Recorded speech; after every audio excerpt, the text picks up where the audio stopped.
Oi, eu sou a Aline Dalvois e essa é a primeira temporada do podcast É Verdades. Nessa temporada, o tema que permeia todos os episódios é o ofício da verdade. Aqui, eu converso com profissionais de diversas áreas que têm em comum a árdua busca pela verdade. E hoje o meu papo vai ser com um colega de profissão, o jornalista, biógrafo e crítico musical Júlio Maria. Eu trabalhei com o Júlio na época do Estadão. Primeiro ele era editor do Caderno Variedades, do saudoso Jornal da Tarde. Depois ele virou repórter e editor de música e crítico do Caderno 2, o Caderno de Cultura do Estadão. E de lá para cá, ele se tornou também autor de livros e de algumas das biografias mais bombadas dos últimos tempos, como o livro Ney Matogrosso, a biografia, lançado em 2021 pela Companhia das Letras, e Nada Será Como Antes, biografia da Elis Regina, que venceu em 2015 o prêmio APCA, que é a Associação Paulista de Críticos de Arte. Então, bem-vindo, Júlio. Muito feliz que você está aqui. Muito feliz, Aline, também. Que bom te rever, né? A gente estava ali nas redações, um ao lado do outro ali, naquele momento de hard news, né? Buscando informação o tempo todo, buscando a verdade, né? E buscando histórias o tempo todo. Então é um prazer enorme, viu? Olha, eu amo falar sobre isso, biografia e a busca pela verdade. Realmente isso é uma ciência, talvez, né? Queria que você falasse um pouco sobre você, sei lá, sua idade, quanto tempo você é jornalista, onde é que você está hoje, se você está escrevendo novos livros, conta um pouquinho. Tenho 51 anos, né? Trabalhei no Estadão por quase 30 anos, se juntar Jornal da Tarde com redação do Caderno 2, né, do Estadão, Caderno de Cultura do Estadão. Eu saí no ano passado, desde então assinei contrato com a Companhia das Letras para relançar uma biografia da Elis Regina. Essa biografia que lancei em 2015, que ganhou o APCA, ela passaram, olha só, ano que vem são 10 anos da biografia. Eu estou, nesse momento aqui, reescrevendo, limpando, sabe, melhorando o texto. Aliás, uma coisa ótima para se falar daqui a pouco sobre isso, como que o nosso próprio texto a gente pode refazê-lo várias vezes, né? E atualizar também um pouco a biografia da Elis para sair no ano que vem. Então, em 2025, quando serão 10 anos da biografia e 80 anos Elis Regina faria se estivesse viva. Então, a gente tem dois, né? Sobretudo esse momento da Elis Regina, 80 anos, bem bacana para o ano que vem. O que te levou a escolher essa profissão, né, de jornalista? E depois, como é que você virou biógrafo? Ser jornalista foi algo de gostar de história. Eu entendi isso depois, né? Hoje eu consigo responder essa pergunta. Gostar de história, gostar de gente, a paixão pela história, a paixão por contar a história, ela é o que veio primeiro, né? Eu adorava, você pode ver que o jornal me colocou ali, a partir de algum momento, como um certo... Eu brincava um pouco, o cara que enterrava as pessoas, né? Porque eu adorava o momento da morte de um artista, era sempre o momento que eu tinha para fazer um longo texto, né? E para contar a vida daquele artista, né? Então, o espaço para o Dominguinhos, que eu nunca tive, né? Que o jornal nunca me deu grandes espaços, eu tive no momento da morte dele, infelizmente, né? E tantos artistas que se foram, e que eu investia naquilo como se fosse uma biografia, né? Eu queria fazer um texto que era uma notícia comum, talvez para outros lugares, né? Tecnicamente comum, mas eu investia, ligava para pessoas como se estivesse realmente contando uma vida ali no pouco espaço, quer dizer, uma página de jornal, que é muito espaço para o jornal que eu tinha. Então, mais ou menos, o jornalismo vai levando a gente para o interesse pela biografia, né? Muitos biógrafos são jornalistas de formação ou de prática, né? O Rui Castro não fez jornalismo, mas era um homem do jornalismo quando depois se tornou biógrafo, né? O Lira Neto, grande biógrafo, é um grande jornalista, que hoje é mais apenas biógrafo, não é mais jornalista. Então a gente tem o amigo Renato Vieira também, grande biógrafo, que está se formando nas redações do jornal, mais novo. Então eu vejo que o jornalismo é uma passagem para que a gente apure o olhar e esse interesse pelas histórias, né, pela vida humana. As pessoas não precisam ser famosas, né, as pessoas também que não conhecemos e que estão ali ao nosso lado, nossos pais têm grandes histórias, né? Os nossos namorados, os nossos filhos, todos eles são passíveis também de biografia. Qual foi o primeiro livro de biografia que você escreveu? Com a minha segunda mulher, a Daniela Toffoli, nós fizemos juntos um perfil, eu falo um perfil porque não chegou até a profundidade por falta mesmo documental, porque foi a história do Frei Galvão, o primeiro santo brasileiro. Quando o Papa Bento XVI iria santificar definitivamente, porque tem todo um processo longo, né, de beatificação, até chegar na santificação, é um processo mesmo, que se abre do Vaticano, eles confirmam os milagres, né, tem que ser confirmado num tribunal, aquilo tudo vai para o julgamento mesmo, para que se tenha provas materiais, né, de que houve um milagre, segundo os filtros do julgamento no Vaticano. Em muitos pedidos para beatificações nos países todos. O Brasil tinha vários, mas o primeiro a chegar lá na pontinha como santificado foi Frei Galvão, um homem que construiu o Mosteiro da Luz aqui em São Paulo, que tinha nascido em Guaratinguetá, no interior aqui de São Paulo, mas tudo se passando no século XVII. E aí realmente foi assim, descobrimos tudo que a gente poderia, entrevistamos os médicos que atenderam pessoas que se diziam agraciadas por um milagre de Frei Galvão, né? E os médicos, foi impressionante, os médicos dizendo para a gente, não, foi um milagre. Eu nem acredito em Deus, eu nem sou uma pessoa que vai para a igreja, mas aquilo não foi normal, né? Então, nós tivemos muitos depoimentos e fizemos um primeiro livro, então, meu primeiro livro foi esse, Santificado Est, a história do primeiro santo brasileiro, Frei Galvão, né?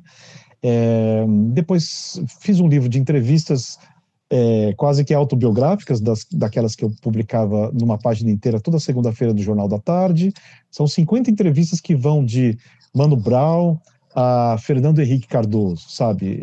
Mostrando como que todos nós somos muito parecidos, né? No fundo, com as nossas histórias. E o quanto que a reação das pessoas diante de um entrevistado é muito parecida. O corpo falando do mesmo jeito, né? O temor no começo, um certo momento em que a pessoa dá um sinal físico de que ela está relaxada, e é quando você pode entrar com as perguntas de verdade. Enfim, toda uma aula de jornalismo, então, hein? Como é que é o nome do livro? Palavra Cruzada. Os dois livros saem em 2009. E aí, então, eu começo a fazer a biografia da Elis, que sai em 2015. Você foi contratado para isso ou deu na sua cabeça, você começou a fazer? Como é que foi? Eu fui indicado para fazer a biografia pelo meu editor que tinha lançado o livro do Frei Galvão.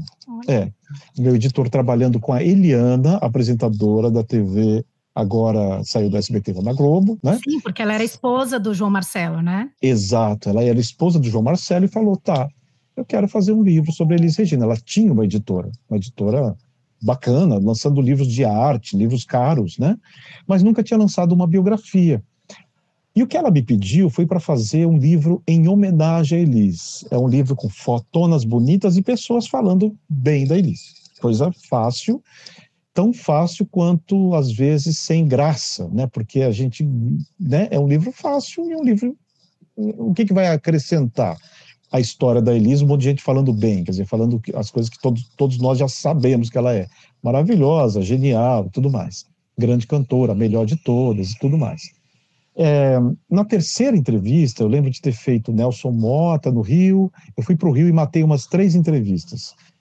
E aí o Miele me deu uma entrevista, e aí eu tinha certeza. Eu li o que tinha saído da Elis, tinha uma biografia chamada Furacão Elis, de uma autora chamada Regina Echeverria, né? Isso lançado lá atrás, muito perto da morte da Elis. E eu vi que tinha muito buraco, tinha muita coisa que ou as pessoas não falavam ainda, e isso é um outro assunto, né, Aline? O quanto que o tempo é necessário para que a gente consiga entrar, abrir umas caixas pretas, né? Sobre alguns artistas, sobre pessoas famosas. Não podemos hoje sair correndo e fazer uma biografia bem feita da Gal Costa, por exemplo, né? Talvez porque as caixas pretas levem um tempinho para ser abertas. O drama é que as pessoas que podem abrir essas caixas também podem morrer. né? E aí a gente fica num jogo, assim, entrevisto logo, guarda essa entrevista, né? Ou espera um pouquinho, porque essa pessoa, daqui a um ano, ela vai estar mais tranquila para falar sobre isso. Alguém que te contrata para fazer uma biografia, corre o risco de ficar meio chapa branca. Como você faz? Total, corre o risco, isso é assombroso, essa ideia de que você pode estar na mão de quem te contrata, ou de um biografado vivo, centralizador, é terrível, Aline. É o meu maior pavor de vida, é publicar algo chapa branca, sabe? Então, eu te conto as duas experiências, né? Quando a Eliana me contrata para fazer um livro em homenagem a Elis, aquilo seria, ok, uma encomenda, vou entregar minha encomenda, vou receber por ela e beleza. Mas eu inverti a história, eu comecei a brigar e convencê-los, né, de que havia uma história para ser contada. Tá, primeiro ponto que começa a me deixar mais à vontade, quer dizer, eu não fui contratado para fazer a biografia, eu que levei para eles a necessidade de uma biografia, né? Ótimo. O segundo ponto foi a liberdade absurda que essa família me deu. E quem lê o livro fala, caramba, você sabe, tem gente, depoimentos assim, de pessoas que leram e que falaram, olha, eu tive que dar um tempo de ouvir Elis, porque eu ficava lembrando de coisas que me faziam gostar menos dela. A morte foi por causa do uso de cocaína, né? Acabei de passar por essa parte aqui no livro, né, que eu estava mexendo nele aqui agora.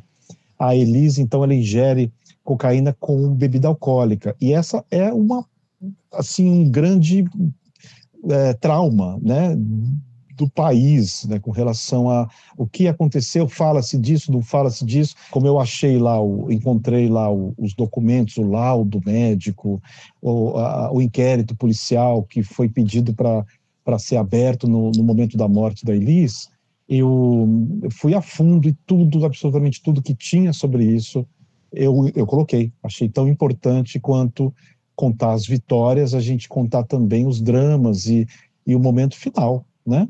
Então tá tudo muito, eu acho que é a primeira vez que isso é colocado mesmo, exposto, né? A forma, o que aconteceu a noite anterior, né? Os filhos que estavam lá, quer dizer, essas crianças tiveram memórias, ficaram memórias na cabecinha do Pedro, que tinha 6 anos, da Maria Rita, muito pouco, tinha 4 anos, não tem quase memória, mais memória sensorial de toque, de abraço da mãe, né? E a memória também do João Marcelo, que tinha 12. Então, esses meninos estavam na casa, eles estavam na casa quando Elis morre, né? Então, tudo isso é bastante detalhado, sabe, Aline? E eu achei que deveria ser um investimento mesmo, como biógrafo, tirar de uma vez por todas o que aconteceu naquela última noite. O João Marcelo, o livro não foi para isso, obviamente, mas foi para contar absolutamente tudo que eu consegui apurar, né? O João Marcelo, eu lembro de um depoimento dele, ter lido o livro e ter falado, em alguns momentos, até eu contestei a minha mãe lendo o livro, né? E ao mesmo tempo, Pedro me ligando e falando, Júlio, eu queria te agradecer porque finalmente eu sei quem minha mãe é. Eu não sabia quem minha mãe era. Por quê? As histórias estavam jogadas, estavam aqui, estavam ali, né? E assim... Tava uma coisa até mitológica, né? A Elis, era um mito intocável. Um mito intocável. E às vezes as biografias chapa branca, elas vão fazer isso, elas vão colocar, elas não vão mexer nesse mito, né? Elas vão colocar esse mito num pedestal ainda mais alto, né? Que eu não acho, definitivamente, que seja a função do biógrafo, sabe? Então eu sempre gosto de citar essa relação, e a Maria Rita teve uma outra postura, ela falou, Júlio, eu não vou ler a sua biografia, porque você não precisa que eu leia, eu prefiro que você faça o trabalho que você tem que fazer. Foi exatamente o que eu ouvi num bastidor, né, num camarim do show, que ela ia fazer, porque eu estava querendo já era uma biografia livre, já foi exatamente no ano em que passou no STF aquela discussão por causa do Roberto Carlos ter, né, pedido a retirada do livro dele das bancas, né, do Paulo César de Araújo, biógrafo, colocou-se na sociedade a questão das biografias. Olha só, né, foi um momento muito importante do país. E o STF, eu cobri todas aquelas questões pelo Estadão, eu estava lá em Brasília cobrindo as sessões do STF que determinou que as biografias não tinham dono, né? Você, como biografado, não poderia proibir que alguém fizesse a sua biografia. Você poderia processar essa pessoa depois, se ela mentisse, óbvio, isso continua valendo.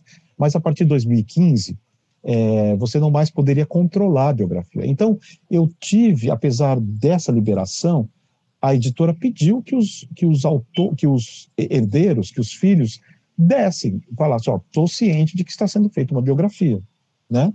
Uma espécie de autorização. É um momento delicado, mas para mim foi muito bom, porque quem leu, que foi o Pedro e o João, não pediu para se colocar nem se tirar nada. Eu não coloquei e nem tirei nenhuma história de que estavam no livro.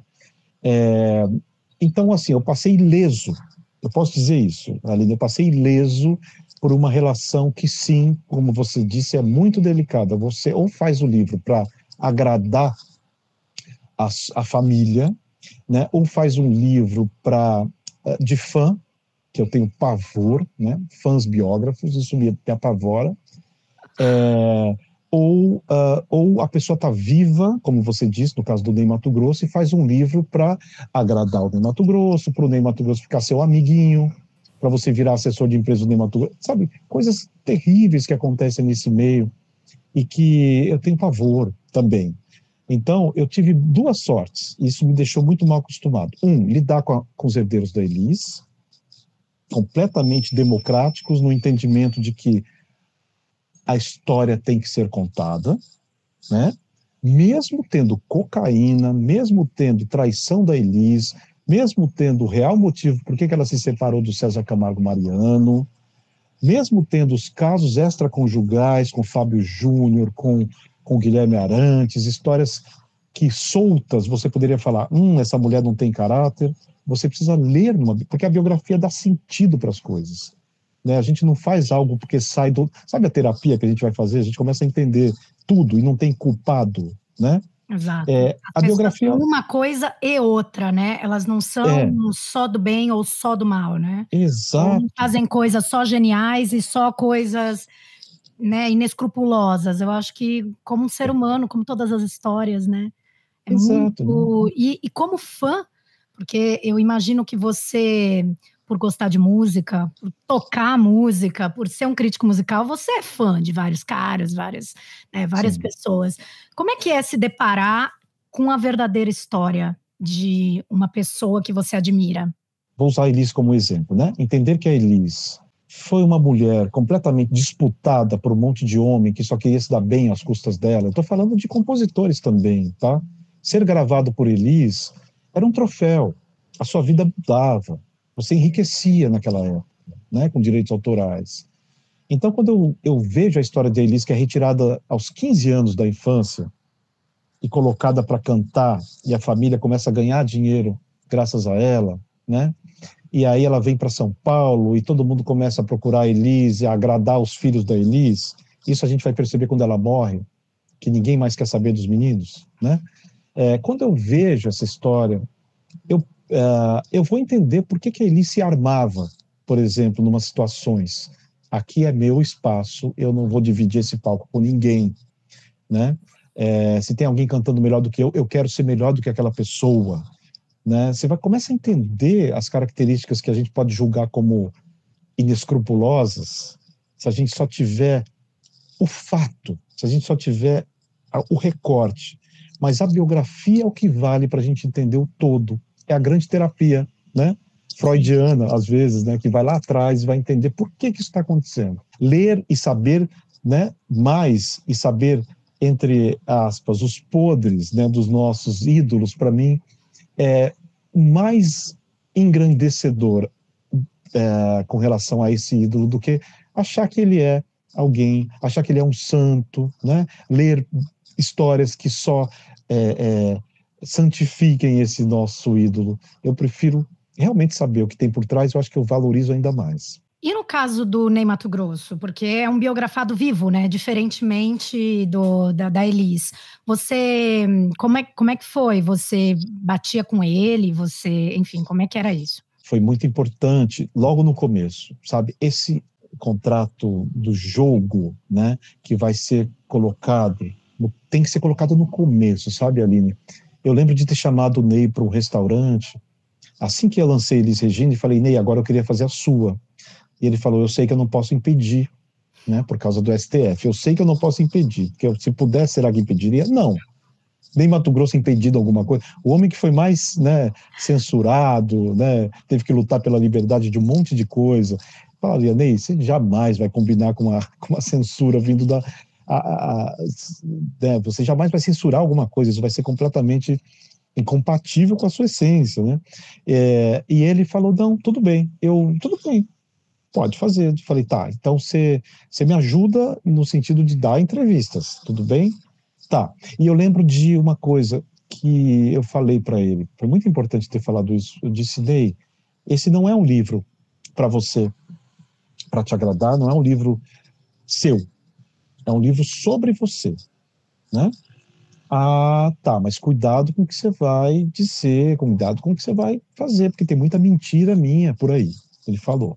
Disseram, inclusive, que a minha voz é assim, porque eu fui castrado na infância, sabe? Como se fosse aqueles castrati, né? Aqueles cantores, aqueles antigos cantores italianos, né? E já havia saído, segundo o Ney, chegou a sair isso na imprensa, né? Então, ele ficou muito preocupado com o livro que eu ia publicar. E, para piorar, eu disse para ele estrategicamente, Aline, que ele não iria ler o livro antes de sair, né? Por quê? Eu queria imediatamente fazer com que o Ney entendesse que ele não teria interferência na história. O livro não estava sendo feito para ele. Aí ele deu umas entrevistas e disse que iria me processar se eu mentisse. Olha, se não tiver verdade no livro, eu vou processar. Eu achei ótimo, porque delimitou ali imediatamente o território. Existe um biógrafo, existe um artista. Eu desconfio muito quando o artista está ao lado do biógrafo, né? Tirando as autobiografias, eu acho que o biógrafo tem que ser independente do artista. Porque senão a gente começa a ver muita coisa feita para agradar o artista. Está falando de cinebiografia também, né? Então, eu achei boa a frase do Ney, e ao mesmo tempo eu dava risada com ele, falando com ele, né? Falando, Ney, achei ótimo aquilo que você disse naquela entrevista e tal, é isso mesmo. E segui em frente, e fui até os antepassados do Ney, lá em Bela Vista do Mato Grosso, peguei a mãe do Ney, a dona Beita, 96 anos, coloquei num carro, fomos viajar para a casa onde o Ney nasceu, que estava exatamente igual, e ela conduziu a gente pela memória dela. Você imagina, a casa em que Ney nasceu há 80 e o Ney está com 83, 84 anos, há 83 anos, né? E a dona Beita conduzindo a gente. Então, documentos que eu resgatei dos arquivos da ditadura, falavam de Ney Matogrosso, as críticas que destruíam Ney Matogrosso.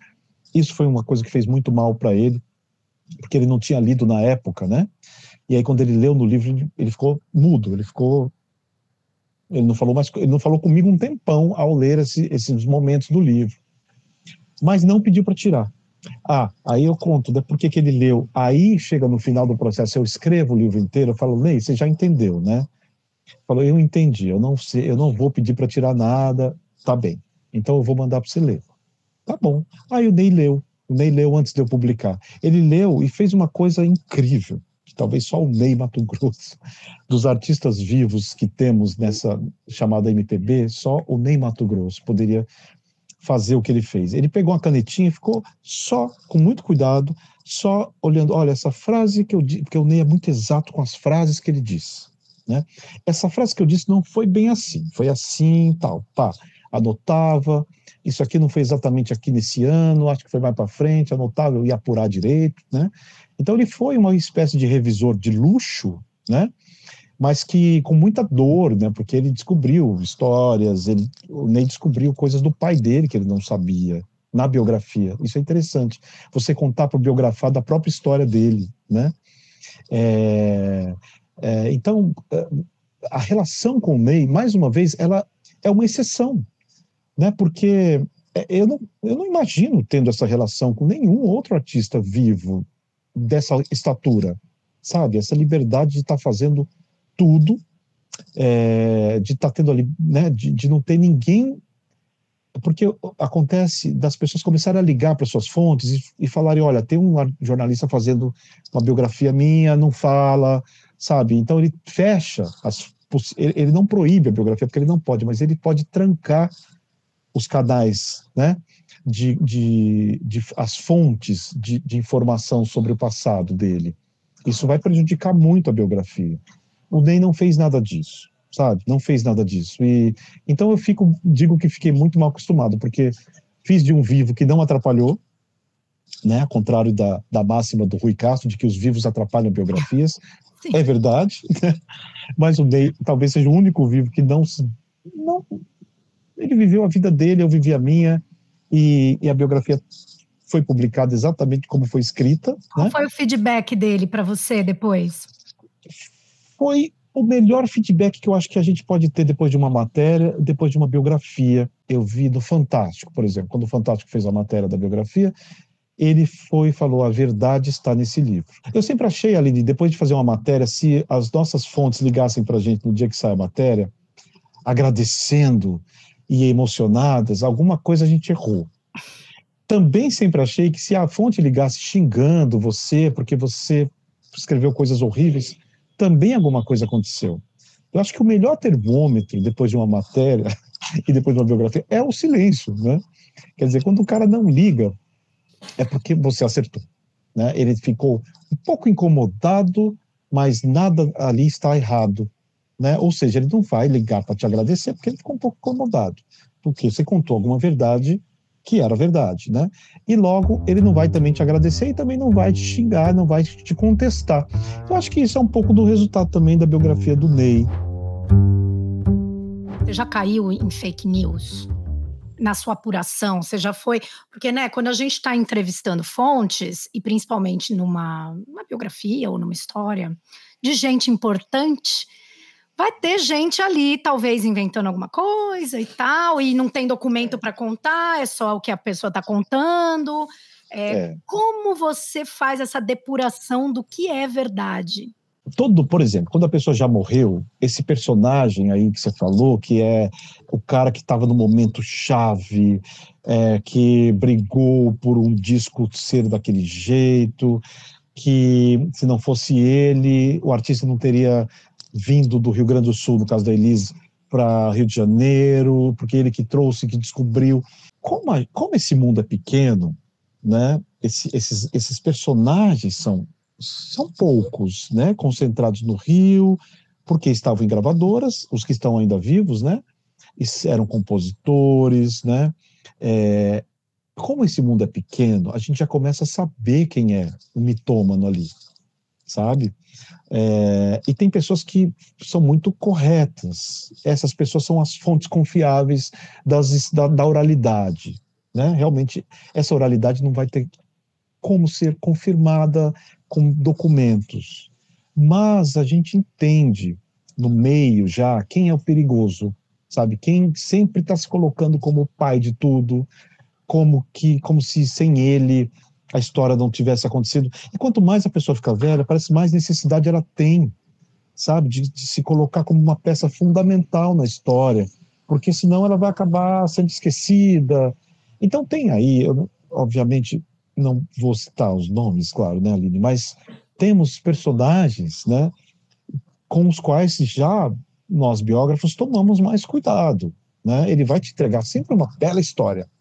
Olha, isso aqui eu não contei para ninguém. Pá, e manda uma história novíssima ali que ele guardou, mas na verdade, se você for pensar bem, e se você talvez conseguir entrevistar mais uma ou duas pessoas, pode ser que aquela história não foi daquele jeito. Então é preciso, sim, a gente tomar muito cuidado, porque uma vez que vai para o livro, aquilo vai ser reproduzido por muita gente, né? E as memórias, né?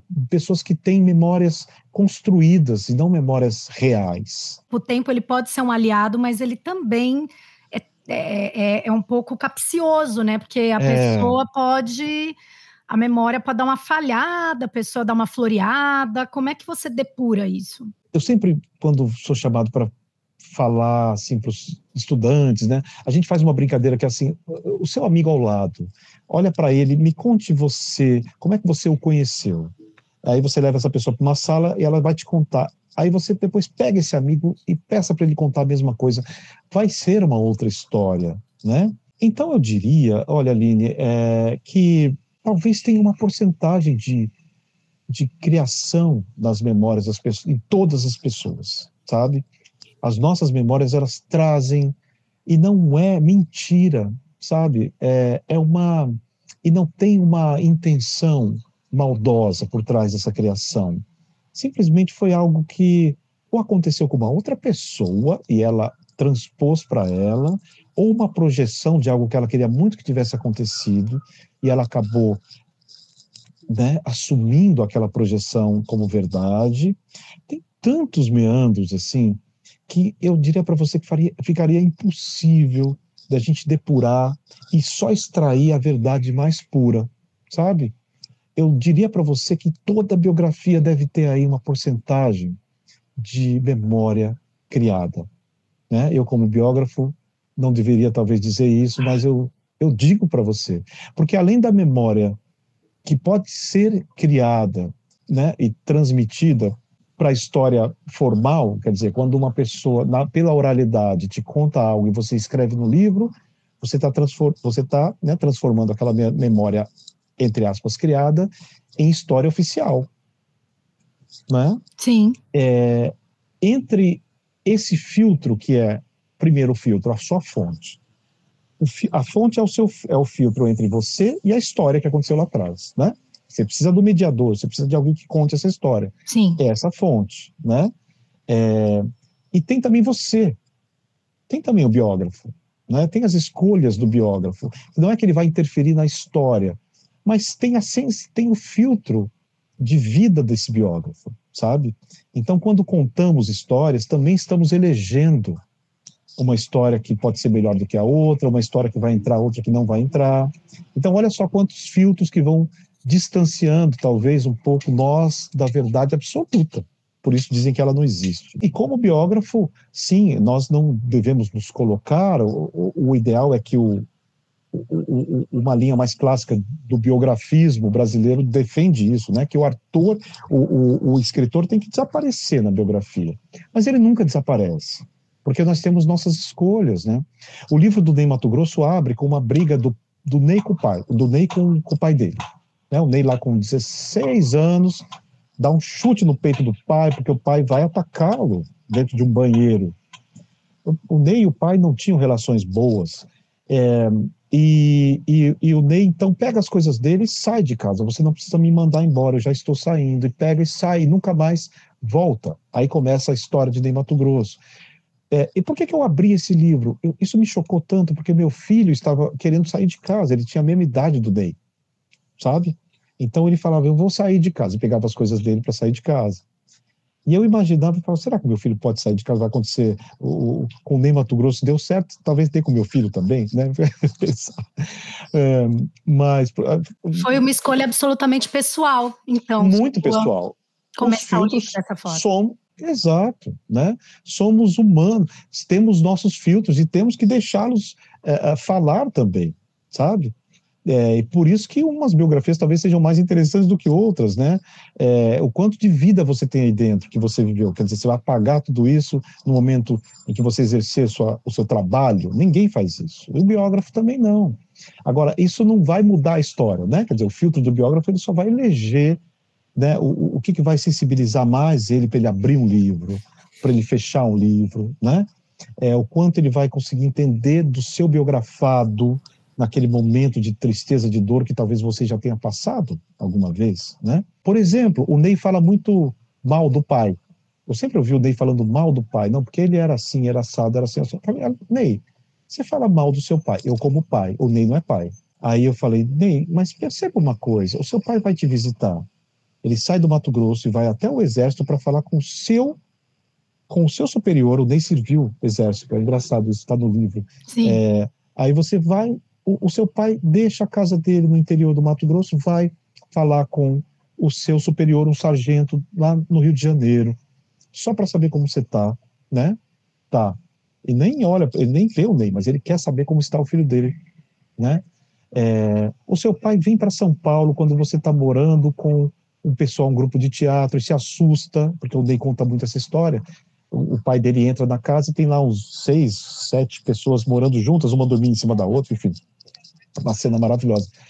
E vem para chamar você para trabalhar com ele no interior. Será que esse pai realmente não te amava? Né? Será que ele não gostava de você? Será que ele era só um homofóbico, quadrado? Né? Então, eu, com o meu filtro de pai, né, comecei a entender o pai do Ney Matogrosso, a ponto de falar com ele. Né? Não sei se ele refletiu sobre isso? Ele entendeu. Para mim, o grande personagem da história do Ney é o pai dele. Né, com todas as colisões, com todos os problemas, a minha leitura da biografia do Ney é o quanto esse pai atua na formação genética do Ney Matogrosso, no sentido de vida, né? Quer dizer, quando ele vê o pai fazendo tantas coisas que ele repudia, ele passa a ser o Ney Matogrosso por afirmação e repúdio ao pai. Existe alguma verdade impublicável numa biografia? A minha ética, ela é assim. Se o artista expôs aquilo que ele viveu, de alguma forma, ou se ele levou para uma música, se ele deu uma entrevista e falou sobre aquilo, se ele apareceu naquele fato, naquele cenário, naquele contexto, é digno de ir para uma biografia.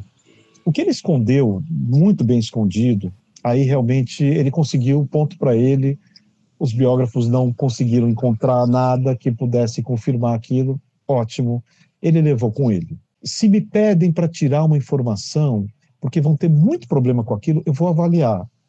Porque aquela informação para o meu livro pode não ser nada, mas para a pessoa pode ser uma coisa que vai dar tanta dor de cabeça que eu vou avaliar, sabe? Eu acho que aí é o lado humano também, sabe, que entra. Teve alguma verdade que você não publicou, coisas que só você sabe, que alguém te contou, mas que, né, umas verdades aí sobre esses artistas que você realmente não conseguiu provar, então não foram para o livro? Por exemplo, sobre Elis, eu ouvi, quando fui 3 vezes para o Rio Grande do Sul falar com pessoas, né? E aí algumas me falaram, não, porque ela tinha uma história com umas mulheres.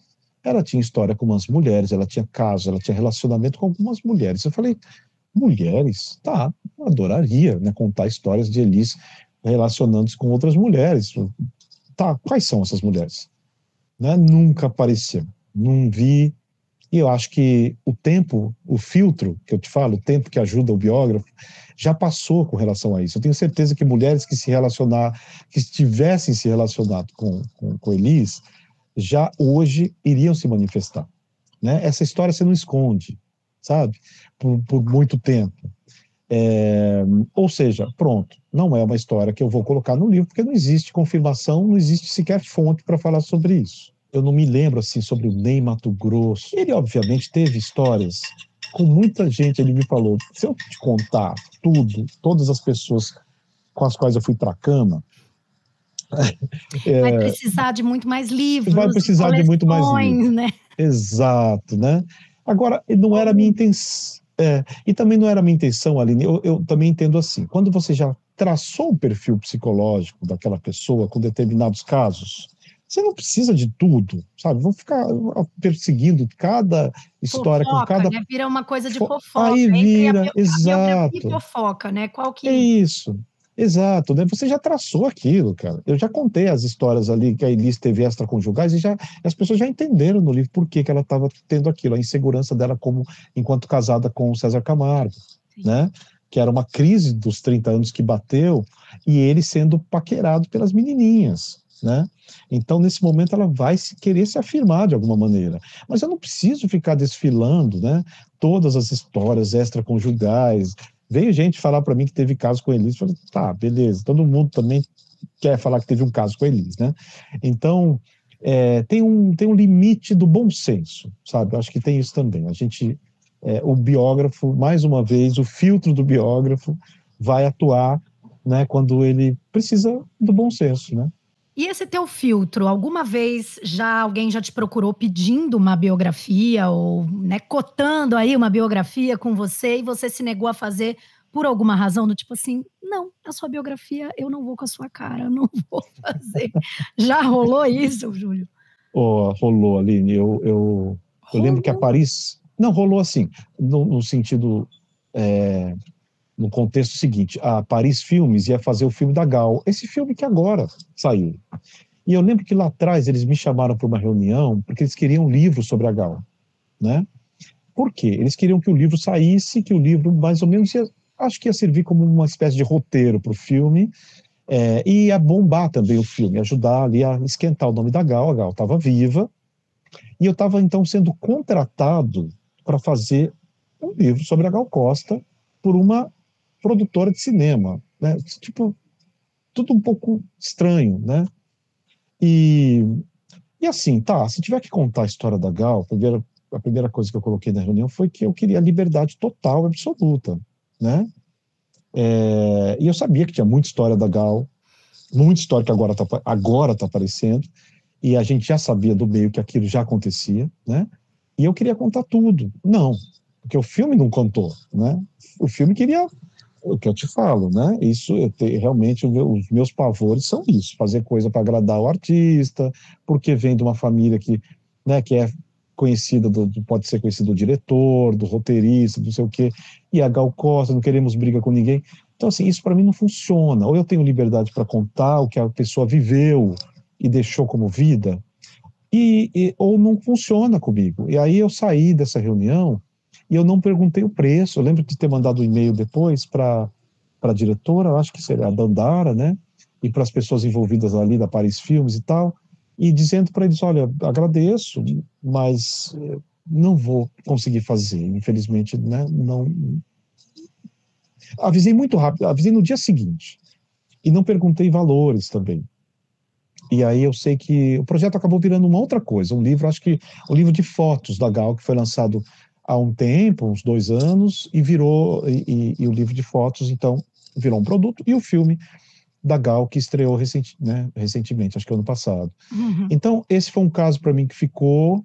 Eu lembro também assim que saiu, acho que a biografia da Elis, o Sérgio Dias dos Mutantes falou, você não quer fazer a minha biografia? Aí eu falei, Sérgio, tá, você vai me dar a liberdade que eu quero? Aí ele falou, depende, se você der a liberdade que eu quero também. Tipo, oi? E aí... Papo estranho. Opa, papo estranho, né? Mas o Sérgio foi muito carinhoso, ele tinha gostado muito da biografia da Elis e queria contar a história dele, né?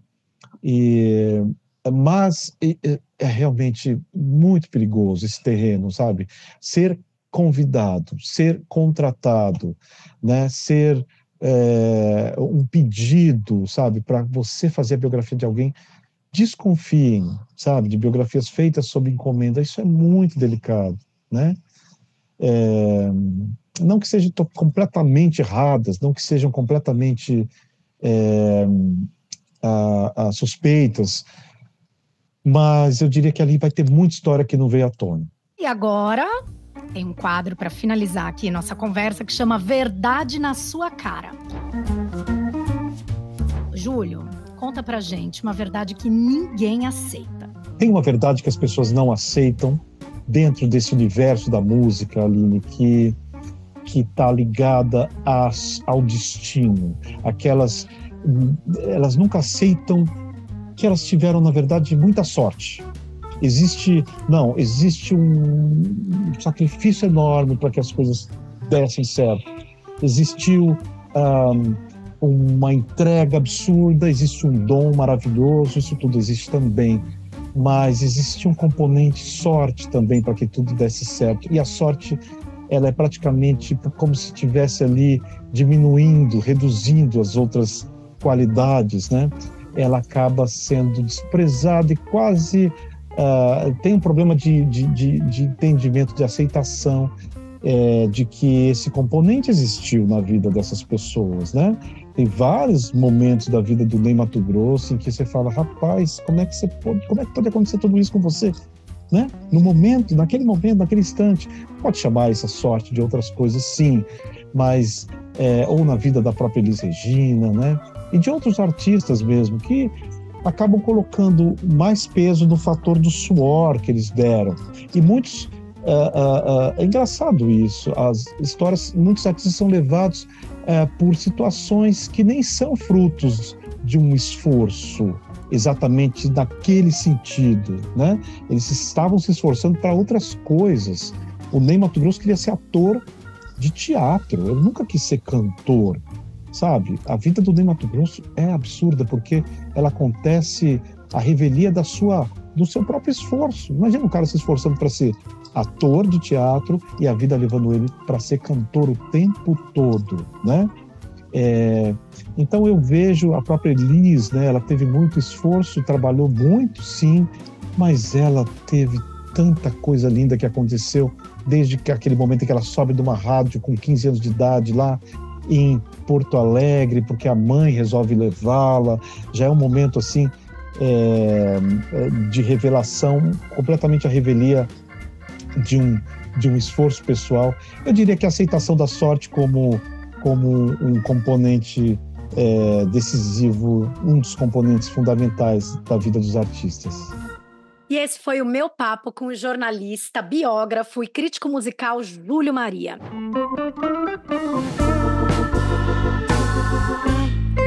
Muito obrigada por ficar comigo até o finalzinho aqui na Rádio Mega Brasil Online. No descritivo desse episódio, eu vou deixar alguns links sobre referências que o Júlio citou aqui na nossa conversa. E o podcast É Verdades tem episódios inéditos toda terça e quinta, às 11 da manhã, na Rádio Mega Brasil Online, no YouTube da Rádio Mega Brasil e também nos aplicativos de áudio. Quer saber mais verdades escondidas e curiosidades bem apuradas? Segue a gente tanto no Instagram quanto no TikTok, no perfil @Projeto É Verdades. A direção criativa, a produção executiva, a gravação dessa entrevista, a checagem das informações foram todas feitas por mim, assim como o roteiro desse episódio. Já a edição é do Vitor Rocha. Hoje eu fico por aqui, um beijo e até o próximo episódio.